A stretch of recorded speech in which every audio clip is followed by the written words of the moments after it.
come and see Witnessing for Christ, and particularly this morning we're now going to enter into the third of those chapters that we suggested that we're going to work through over this week together. We've already covered chapter 6, we've covered chapter 12, and now we're going to walk into chapter 8.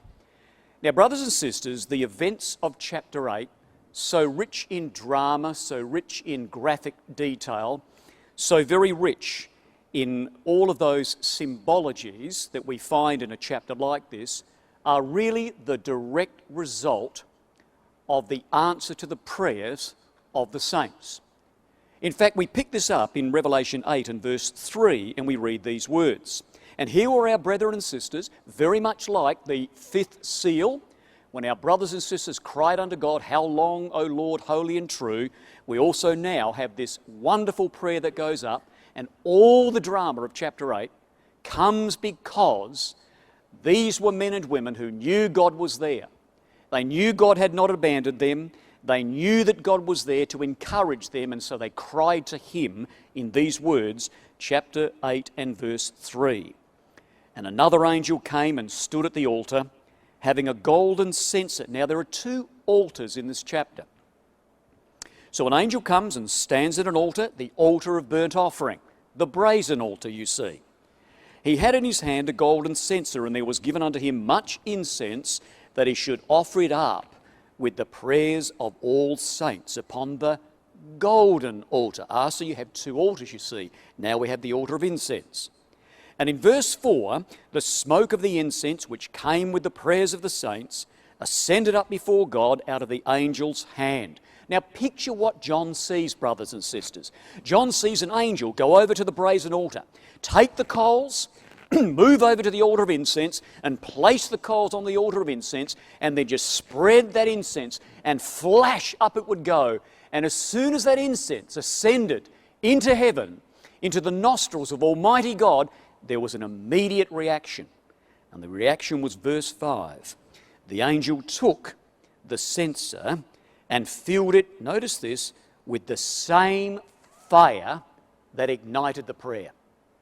So the same coals that had ignited the prayer, the angel cast those same coals to the earth, and there were voices and thunderings and lightnings. Brothers and sisters, that is an absolute immediate answer, powerful and direct from Almighty God, as these events would now unfold in Revelation and chapter 8. Now, before we go into the details of these first four wind trumpets, what we need to understand, brothers and sisters, as we look at, well, in our study this morning, the introduction, and we're going to be looking at wind trumpet number 1, and then, God willing, in our final study tomorrow morning, we're going to be looking at wind trumpets 2, 3, and 4, and finish our studies with some exhortational comments as to why we have gone through this history of the angels diligently at work. However, before we look at the detail of these first four wind trumpets, what we need to understand, brothers and sisters, is the intimate, clear, contrasting link between the sixth seal, or the end thereof, and the beginning of the seventh seal.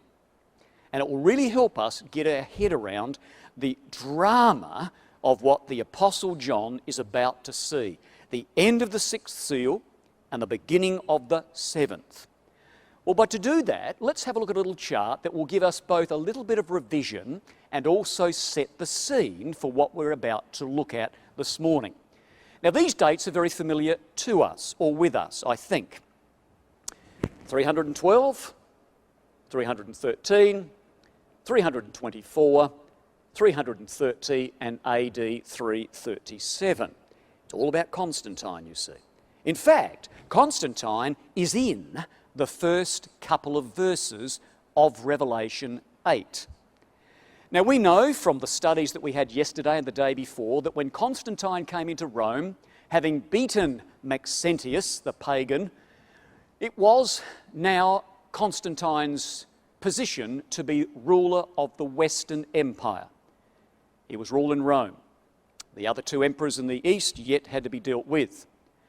And we saw in our classes thus far that in 313, Constantine got together with his brother-in-law Licinius and drew up the Edict of Milan, which would be the answer in measure to our brothers and sisters, how long? And so there was religious toleration both to Christians and to pagans. Well, then in 324, and I might say this, brothers and sisters, in that line running down there is the clear demarcation between the 6th seal, which is over here, and the 7th seal, which is over here. More about that in a moment. But in AD 324, Constantine came in, rested after all the wars in heaven, Revelation 12, those battles that took place and all the chaos that ensued thereafter. When finally Constantine had defeated his brother-in-law, cast him out forever, Constantine was now ruler of the whole empire, AD 324. Then Constantine moved his capital from Rome to Byzantium in AD 326. It was necessary to do that because of the threat of the barbarians. So in AD 326 he moves his capital to Byzantium, which would then be called Constantinople in AD 330. Now there's a new Rome, you see. And then, as do all men, Constantine died in AD 337. Now, what is important, brothers and sisters, is this section in here, from the time Constantine began to rule the world, Christianize the world, and to the time that he died. That section in there is a period of 14 years and is very much important with respect to Revelation chapter 8. Because over there, in the 6th seal, was absolute chaos. And there was John with his parchment out, and he was watching the events of the 6th seal. He saw the sun go black as sackcloth. The emperors were disappearing. He saw the stars cast to heaven. There was the pagan administration, and he saw the pagan religion, the moon turn to blood. Brothers and sisters, the colour was vivid. When John was watching all of this flash before his eyes, the noise was deafening. The activity was frenetic. And you could see his pen on fire as he's skipping across the pages. Seeing all of this, he sees dragons drawing the third part of the stars of heaven. 7-headed dragons with 10 horns. It would have been absolutely amazing in the mind of the Apostle John. And all of a sudden, brothers and sisters, as he turns his page over to write the next events, we're taken into the 7th seal, and it goes whoosh, nothing. Absolute stone silence. What a contrast. And John listens. Nothing. He listens again. Nothing. And in that stone silence, brothers and sisters, look at Revelation 8 and verse 1. You've got to see what John sees. You've got to picture what he sees. Well, Revelation 8 and verse 1. And when it opened the 7th seal, AD 324, there was silence in the political heavens of Rome as Constantine now rules the world. And it was for about the space of half an hour. More about that in a moment. But in the stone silence, as John is waiting for activity, action, we read in verse 2, and I saw in that stone silence 7 angels. Now, brothers and sisters, picture this. John is watching, no noise, and in that deafening silence, if there is such a thing, 7 angels like that, and their hands are out, and in their hands are placed 7 trumpets. You see what God's doing? Silence, trumpets. Oh, block your ears, John. Block your ears, because by the time each one of those angels put that trumpet to their lips, there is going to be an ear-shattering blast as God is going to bring judgment after judgment after judgment upon, first of all, the Christian Roman Empire, who would be worse than the pagans could ever be.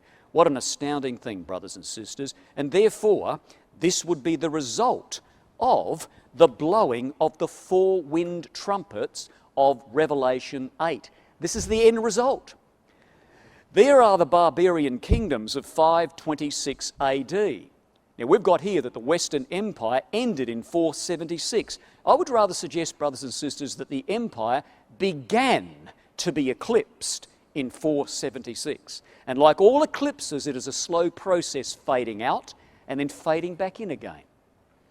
Now, here is the result of the 8th chapter. There are the Visigoth barbarians. There are the Burgundians. There are the Franks. There are the Ostrogoths. There are the Vandals. A direct result of the four-wind trumpets blowing upon the Latin west of the Roman Empire. And we read, brothers and sisters, in this 7th seal, as it opens up in chapter 8, we read the words that it says, as the chapter opens, there was silence in heaven about the space of half an hour. What does that mean? John listens, he hears nothing, and there is silence, not for half an hour, about a half an hour. Now, I need to track through this reasonably quickly. I usually take probably about 5 or 10 minutes to go through this. You're Texans, you can keep up. You need to get the chart a little bit later on. If you've got any questions about this, please do ask me about this later. I'm going to track through it as simply as I can, as quickly as I can, and let's see if we can digest this. Well, brothers and sisters, looking at the half an hour, we know there are 12 hours in a Jewish day. Jesus said that. We were to turn up the record, which we won't. In John 11 and verse 9, Jesus answered and said, "Are there not 12 hours in a day?" 12 hours in a Jewish day, 12 hours in a Jewish night.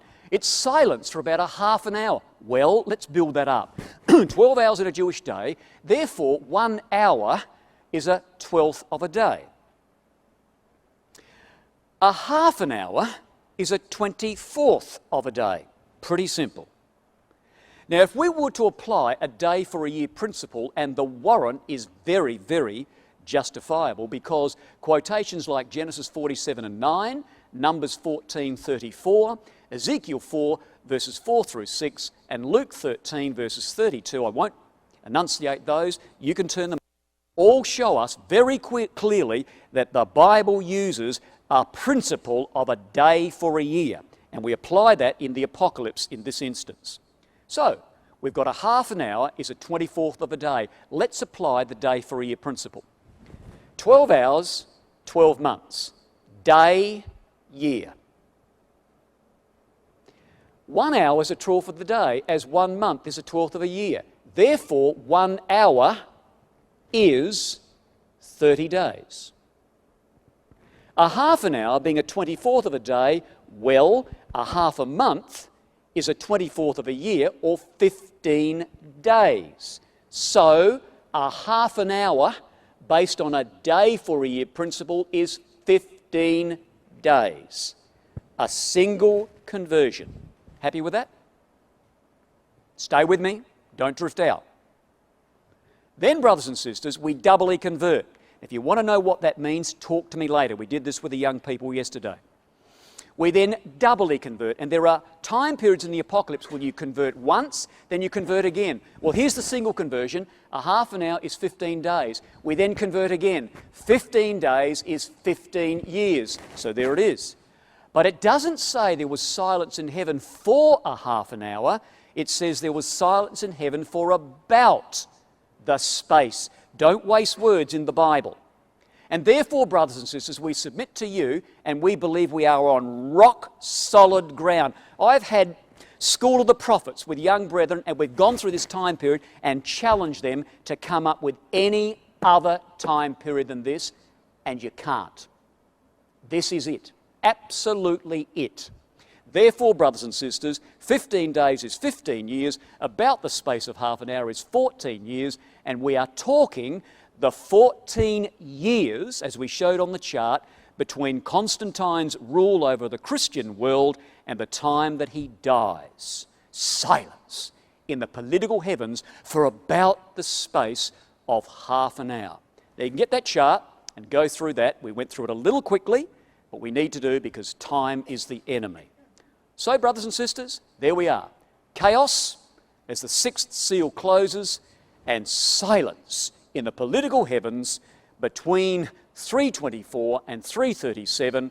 And when Constantine dies, the chaos is back.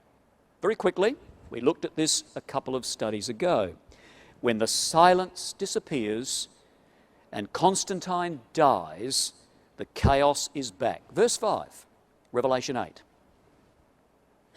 And the angel took the censer and filled it with the fire of the altar and cast it to the earth. And there were voices, thunderings, and lightnings. There it is. Voices, thunderings, and lightnings. AD 337. The silence has passed. It's now chaos. So thunderings and lightnings is AD 337 with the death of Constantine. And as we saw before, the earthquake is the nephew of Constantine who would come in AD 361. And he would shake the political arena for 2 years by bringing back paganism, which then was removed and Christianity came back. How are you doing out there? Good. We did say coffee was the order of the day yesterday, and I saw brethren and sisters intravenously having coffee out there in the foyer, which was a very, very good idea. All right, brothers and sisters, something else we need to just come to terms with respect to chapter 8 so we really understand the detail, and that is this. I want to give you an overview now of chapter 8, as we've had just been introduced now to the context of chapter 8. Now, what we see in Revelation 8, we see this very interesting expression, the third part, runs all the way through chapter 8, you see. It's a very important theme which we want to tap into. Now, we make the note, we're looking at the four-wind trumpets of chapter 8, and we make the note here that in AD 326, when Constantine moved the seat of his empire to Byzantium, there, which would become Constantinople in 330, from this time, the empire was divided into three parts. A third. That's a theme that runs through chapter 8. A third, you see. Now, the three divisions of the empire, when Constantine moved to Constantinople, we had the Latin West. They spoke Latin, the Roman Catholics. They based their religious structure on the pagan emperor Diocletian. You will hear the echo, Diocese, Diocletian. That was the Latin third. Over here we have the Hellenic East. They spoke Greek. Philosophically was their religion.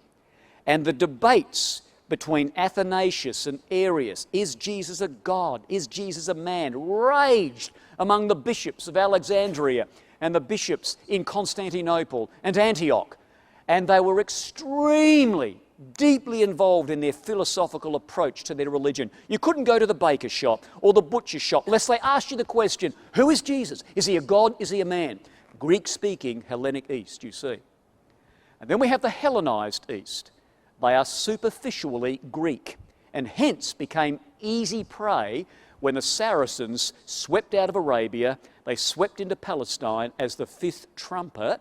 As the children of the desert, the Saracens swept across the north of Africa and converted very easily these superficial Greek-speaking people. A third. Now let's have a look at how that pans out in Revelation chapter 8. Good to get our colouring and pencils out if you're inclined to do that, which we would suggest is a very, very good idea. But you don't have to. But if you do, you're doing a good job. But if you don't, we're not going to condemn you for it. All right, brothers and sisters. Now, you won't see the text there, but here are our four wind trumpets.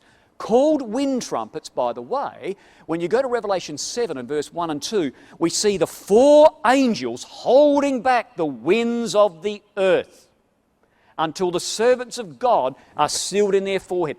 Hold back the four winds, it says in chapter 7. And there they are, they're the four wind trumpets.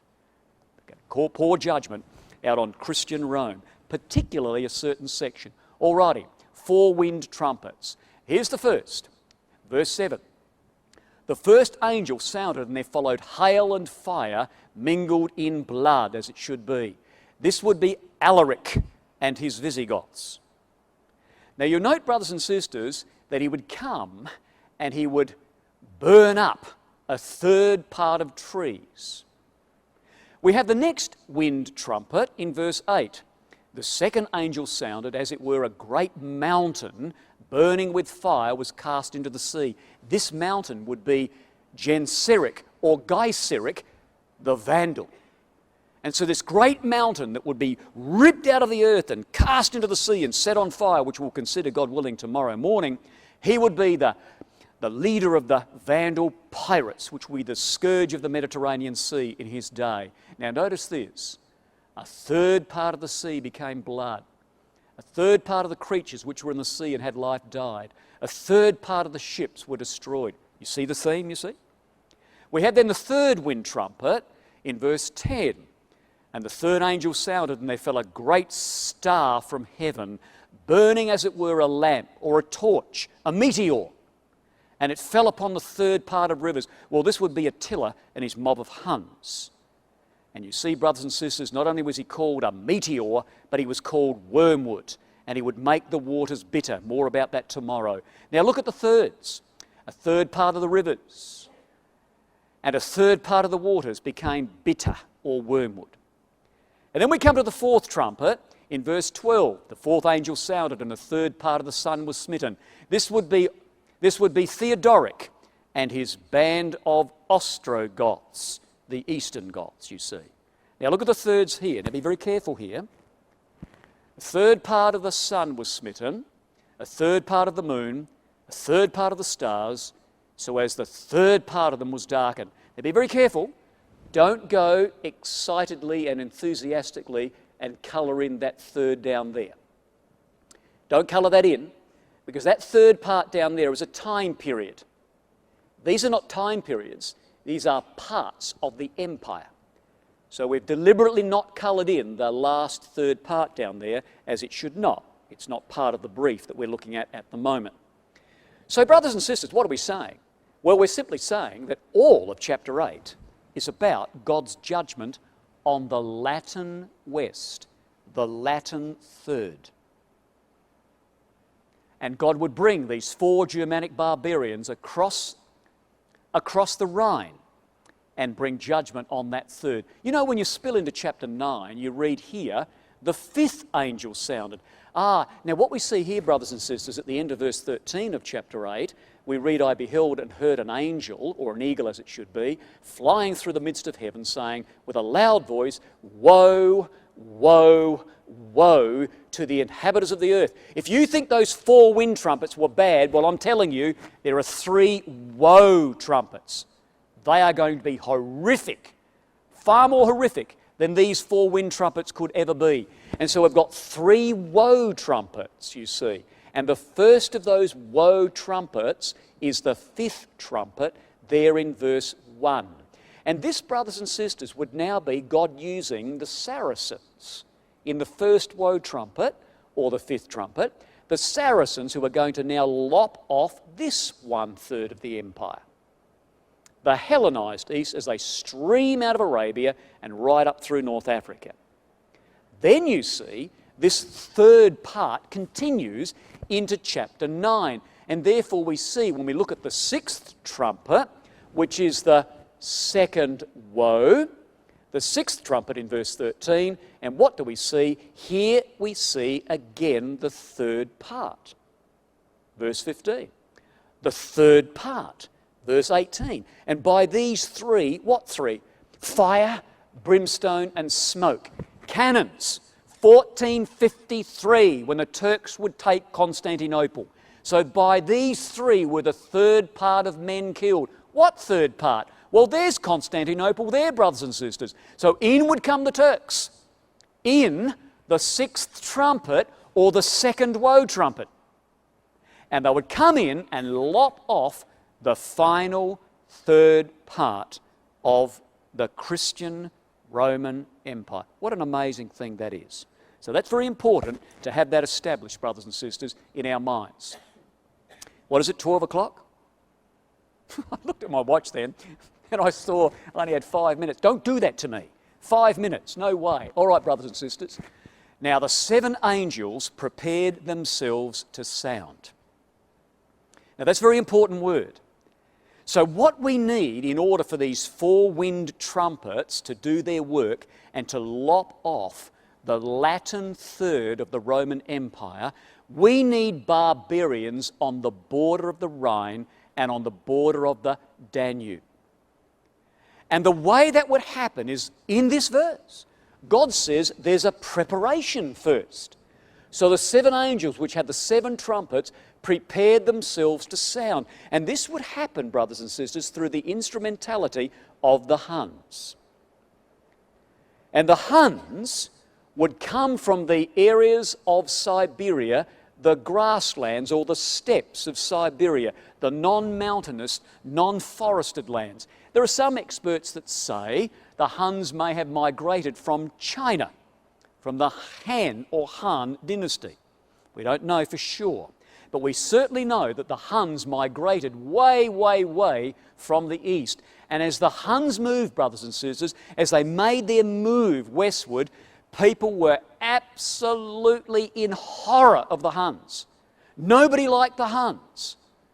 Even the barbarians, the Visigoths and the Ostrogoths and the Alans and the Gepidae, they wanted to get out of the way of the Huns. The Romans didn't like the Huns. They were an awful people. And as the Huns moved westward, the Germans call it the Völkerwanderung, the wanderings of the people. And as the Huns pressed westward, the barbarians were forced to move, and they were squeezed against the border of the Roman Empire.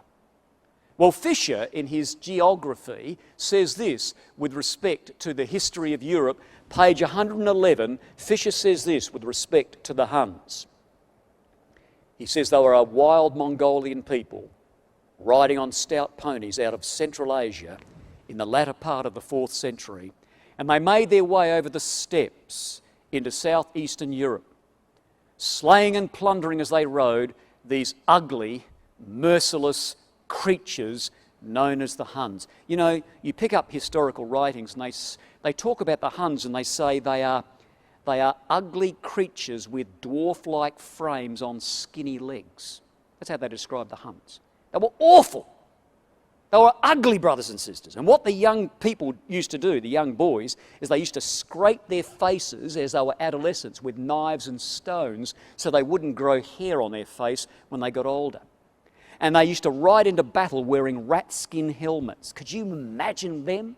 These dwarf-like frames on skinny-legged, ugly, scar-faced, rat skin helmet things riding. Would you be scared? You bet you would, brothers and sisters. Would you get out of the way? Oh, yes, you would. And the record here in the historian says, well, the Huns came and they swept every obstacle before them like chaff before an eastern gale. We're talking about wind trumpets. The Alans, the Ostrogoths, and the Visigoths felt successively the force of a thrust, spreading tremors throughout the whole German world and leading to those great but obscurely chronicled movements of the German peoples which for a time submerged Gaul and Britain, Spain, Africa and Italy. Well, they were going to sweep the Ostrogoths and the Visigoths. And for those who know a bit about history, you will know that a Visigoth is a Western Goth. This West. They're all Goths. But Visigoths are Western Goths. Ostrogoths, you're from the Oist, Eastern Goths. So Western Goths and Eastern Goths. Well, brothers and sisters, now would come the first wind trumpet. We've now got the barbarians pressed against the border as they're trying to get out of the way of the Huns, as the angels are preparing for these wind trumpets. So we pick up the record, Revelation 8 and verse 7. And the first angel sounded, and there followed hail and fire mingled in blood, and they were cast upon the earth, and a third part of trees was burnt up, and all green grass was burnt up. You know, brothers and sisters, we could do very well to go to one Old Testament quotation to pick up this idea of hail and fire mingled with blood. I want you to turn with me, if you will, to Isaiah 28 and verse 2. And as we're turning up Isaiah 28 and verse 2, I want you to think about this. Here in Revelation 8 and verse 7, this is the first time in the apocalypse that God is going to bring judgment on Christian Rome. Babylon the Great, soon to be called. Christian Rome, Babylon. Now keep that in mind. That's the first time in the Apocalypse, Babylon. Alrighty, now Isaiah 28, and we read these words, brothers and sisters, when I turn up Isaiah 28, and we read the words in verse 2. Behold, Yahweh hath a mighty and strong one, which has a tempest of hail and a destroying storm. There's your language. Revelation 8, you see. As a flood of mighty waters overflowing shall cast down upon the earth with the hand. Brothers and sisters, God is going to bring a hailstorm, a destroying hailstorm. God is going to bring war here to the 10 tribes of the north through the king of Assyria. Why? What have the 10 tribes done that was so bad that God is going to bring this awful devastation of this hailstorm? What had they done? Well, quite frankly, brothers and sisters, these 10 tribes were drunk. And because they were drunk, they were ignorant. Or you have a look at verse 8 of Isaiah 28. All tables are full of vomit and filthiness, so there's no place clean. Could you imagine going into the cafeteria and all the tables are full of vomit? Full of vomit! It's awful, brothers and sisters. And that's what God saw as He looked down from heaven. What were they doing? Ignorant. Well, look in verse 9. They were saying this: who's going to teach knowledge? Who's going to make to understand doctrine? Them that are mature, those that are weaned from the milk, those that are drawn from the breasts. You know, brothers and sisters, these people on Isaiah's day were saying these words in verse 10. Precept must be upon precept, precept upon precept, line upon line, line upon line, here a little and there a little. Rotherham translates that verse as a drunkard song. And there are the people in Isaiah's day, and they're drunk and they're staggering around. They're going, oh, who's going to teach us knowledge? Don't you give us anything heavy. We don't want meat. We just want a little bit of milk. Don't give me Zechariah, I'll throw up. Don't give me Daniel. No way give me Daniel. Revelation? Absolutely not. Do you want me to vomit all over the table again? They were on milk, brothers and sisters. And God says, ignorant. And I'll tell you what, the ignorance of this people was such that in Isaiah's day, Ephraim had been corrupted, not through wine, literally, but the doctrine of Babylon. Babylon, that's where God's bringing His judgment, brothers and sisters, on Christian Rome. And the effects of their ignorance through the doctrine of Babylon are very evident as you turn the page to verse 17 of Isaiah 28. And you read these words in verse 17. Judgment also will I lay to the line, and righteousness to the plummet. Now listen to this, here's the expression, the hail shall sweep away the refuge of lies. The waters shall overflow the hiding place. Here, brothers and sisters, in Isaiah's day, they found refuge in a lie, and falsehood became their hiding place. That's the 2nd of Thessalonians in chapter 2. When the man of sin would be manifest, God said, I will send a strong delusion that they might believe a lie. There's your Babylon. There's your Catholic system. There's your man of sin. What an amazing tie-up. And there's much more, brothers and sisters, if we had the time to go through that. Well, here is God using these people to bring judgment on Babylon, just like Isaiah's day. Now, we don't have time, brothers and sisters, but when it says there would be blood, there would be fire mingled with blood, and it would be cast upon the earth, and the third part of trees would be burnt up first. If you were to go to Judges 9 and verse 8, which we won't, you would find that the men of Millo and the men of Shechem were in position of authority to elect a king. They elected Abimelech, the bramble. I won't turn that up. You can turn that up in your own time. But there was Jotham up on a rock, and he was looking down, and he gave a parable, and he said, you men, and he called these elders of Millo and these elders of Shechem who were electing a king, he calls them trees. Trees. So we've got elevated vegetation. These were the rulers, and therefore God would bring judgment on the rulers with respect to this particular trumpet. Well, brothers and sisters, time's going really well. We're going to finish on time. I thought I'd gobble up 2 extra minutes, which I might anyway. Now look at the first trumpet and be amazed at the way God pours the history into His prophetic mould, and it takes His shape. What we read with respect to Alaric and his Visigoths. Now, don't be overwhelmed or persuaded by that photo there. You may not see it from back where you are anyway. You've got this great big horrible looking monstrous beast there with a big helmet there and great big horns. Do you know, brothers and sisters, when the Visigoths came down, they came down and congregated in this area. They had wives, children. They were farmers. They were looking for pastoral land. They were getting out of the way of the Huns. They wanted refuge. They wanted safety. They weren't these big monstrous beasts that were going to gobble up people in their way. They're just getting out. They're people getting out of the way of the Huns. And when they gathered against the Danube here, they had a choice. Do they stay on that side of the river, on that side of the border, and wait for the Huns to come down and take them as slaves, or worse, kill them? Or do the Visigoths appeal to the Romans and come across the Danube and know that when they do appeal to the Romans, and if the Romans are, well, if they're benevolent and allow them to come across, they know that they're going to have to give up their pagan gods. They know that they'll probably have to serve in the Roman army. They know that they'll probably have to be slaves to the Romans. What do? Do you face the Huns or do you face the Romans? Well, the choice was obvious. We need to call the Romans for help. And so what they did, brothers and sisters, they called on Valens, the Emperor Valens, who was reigning in Constantinople, the Christian Emperor Valens. And they said to the emperor, can we come across? And he said, sure. But he wanted to show who was boss. So Valens came up and he said, some of you can come across. You can, and so can you. The rest of you, don't you cross that river, or else. He was just puffing his chest out and just showing who was boss. Besides which, he didn't want too many Visigoths congregating in that area. They could revolt and become a threat. And besides which, he didn't want to have to feed them. There wasn't much food to go around for his own soldiers who were there manning the border of that territory, you see. So a number of Visigoths came across. Brothers and sisters, the Romans were awful to the Visigoths, and the Romans deserved what they got.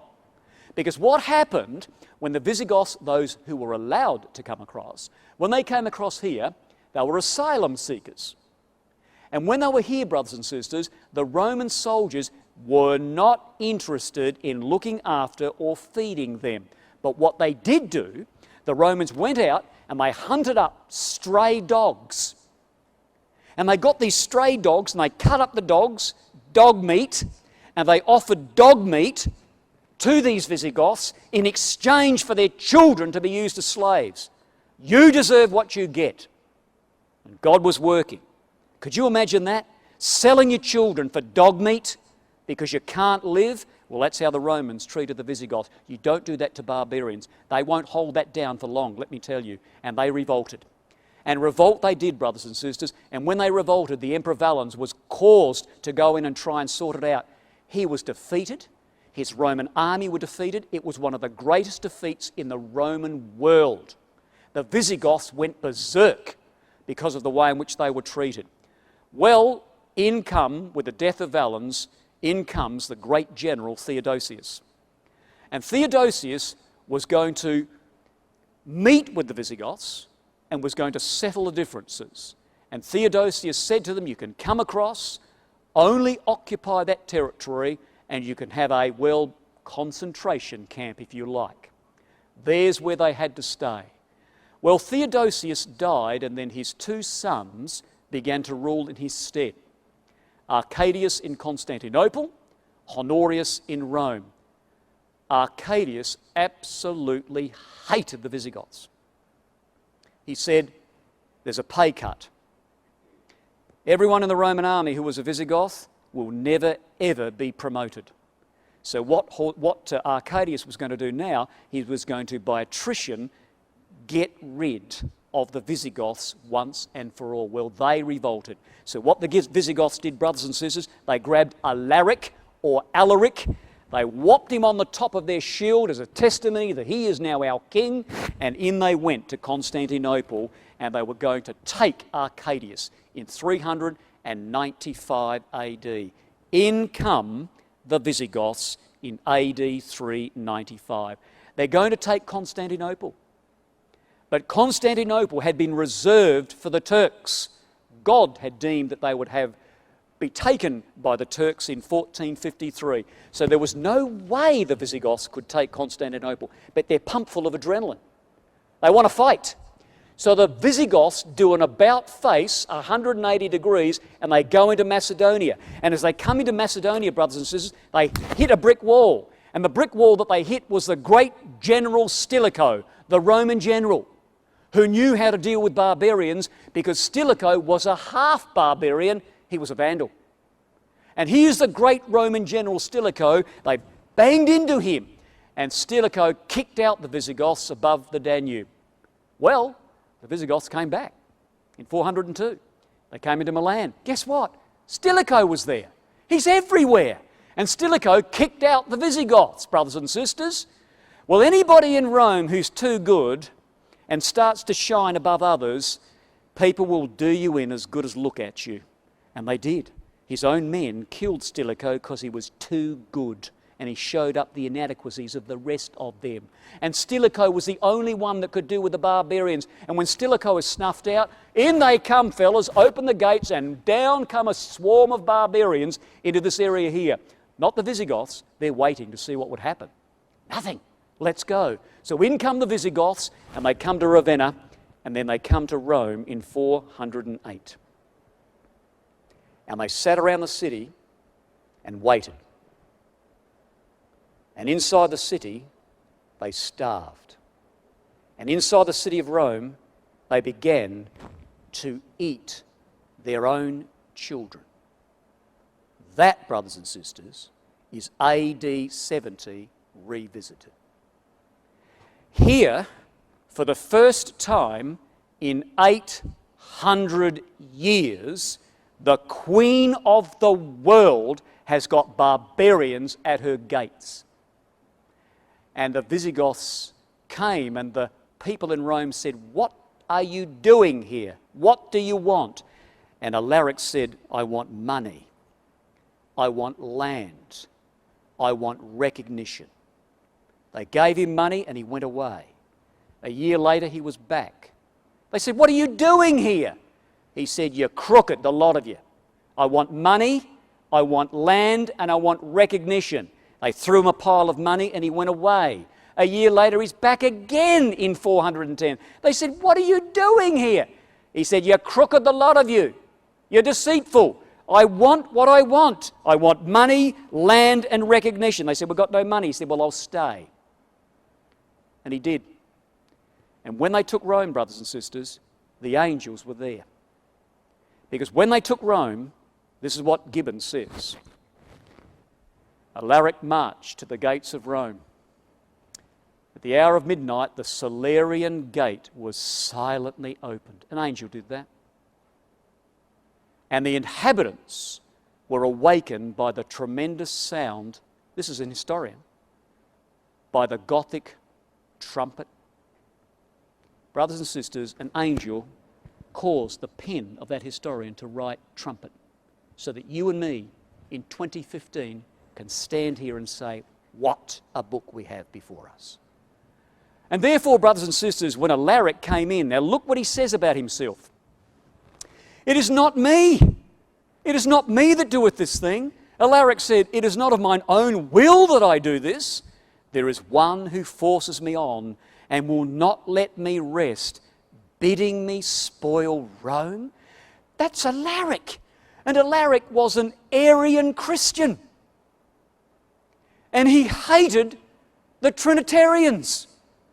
And God used an Arian Christian to sack Rome, who were Trinitarians. What an amazing thing, brothers and sisters. Well, we'll finish our study on this note. Here in 410, in the book Hodgkin, the Theodoric the Goth, as he writes about, in this instance, Alaric, pages 16 through 17, the bare fact that Rome itself, the Roma Eterna, the Roma Invicta of 1,000 coins of 100 emperors, Rome, whose name for centuries on the shores of the Mediterranean had been synonymous with worldwide dominion, should herself be taken, sacked, dishonoured by the presence of a flaxen-haired barbarian conqueror from the north, was one of those events apparently so contrary to the very course of nature itself that the nations which heard the tidings, many of them old and bitter enemies of Rome, now her subjects and friends, held their breath with awe at the terrible recital.